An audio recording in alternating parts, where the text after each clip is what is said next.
On se retrouve au nord de Lyon, à Arnas, pour aller voir un professionnel de santé. Ce sera un gastro-entérologue. On va lui demander pour voir s'il y a des traitements qui sont disponibles, ainsi que les complications qui pourraient être liées au traitement. Allez, on y va. Bonjour, ce serait pour vous demander, euh, est-ce que la maladie de Crohn pourrait s'aggraver avec le temps? Alors la maladie de Crohn, en général, si on la traite pas bien entendu, hein, s'aggrave avec le temps, très clairement, hein. Elle peut être très grave d'emblée. On peut avoir des formes même chirurgicales d'emblée, mais une maladie de Crohn initialement non grave si on ne s'en occupe pas, si on la traite pas, oui, il va obligatoirement s'aggraver et se compliquer. Et est-ce que la maladie augmente les risques de cancer ou d'autres pathologies? Oui, alors elle augmente clairement le risque de cancer colorectal, du moins si elle est mal contrôlée par le traitement. Du fait, en fait, elle crée une inflammation chronique de l'intestin et comme tout processus inflammatoire chronique d'un organe, ça entraîne des phénomènes ce qu'on appelle dysplasiques, donc de modification de la muqueuse, qui peuvent aboutir à un cancer. Donc oui, il y a une augmentation du risque de cancer colorectal chez quelqu'un qui a une maladie de Crohn, du gros intestin, j'entends. Euh, et donc, ça implique une surveillance coloscopique, justement. Ok. Et a-t-il des traitements disponibles contre la maladie? Bien sûr, heureusement d'ailleurs.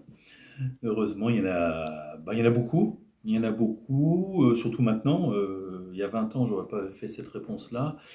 Mais maintenant, on a quand même beaucoup de traitements disponibles, des traitements du plus léger au plus lourd. Mais on a maintenant des traitements qui sont extrêmement efficaces et on contrôle beaucoup mieux la maladie de Crohn maintenant qu'il y a 20 ou 30 ans, très clairement. Et les traitements en question ont-ils des effets secondaires graves Euh, des effets secondaires, oui. Graves, on le craignait un petit peu au début de ces traitements, qui sont quand même des traitements qui diminuent un peu l'immunité des patients.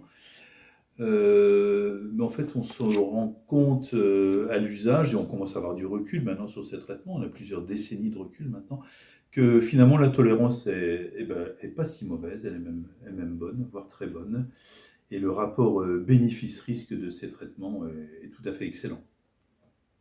Ok. Et est-ce que l'activité sportive pourrait être un traitement efficace? Alors, c'est pas un traitement, mais c'est pas un traitement principal, mais c'est un traitement, je dirais, secondaire, mais qui est tout à fait utile hein, dans l'activité physique, dans toutes les maladies chroniques, hein, finalement, hein, que ce soit une maladie inflammatoire de l'intestin, un diabète ou une hypertension artérielle, c'est un adjuvant important et ça aide effectivement à améliorer le pronostic de la maladie. Ok.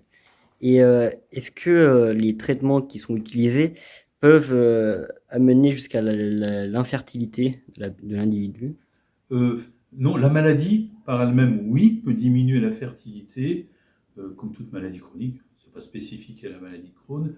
Les traitements, alors, peuvent poser des problèmes en cas de grossesse. Certains des traitements de la maladie de Crohn, pas tous, hein, peuvent poser des problèmes en cas de grossesse et parfois, on est parfois obligé de diminuer la dose de ces traitements, voire de les arrêter. Mais par eux-mêmes, n'entraînent pas de baisse de fertilité. Ok. En tout cas, merci d'avoir répondu et merci de m'avoir invité et voilà. Je vous en prie, c'est un plaisir. Merci, au revoir.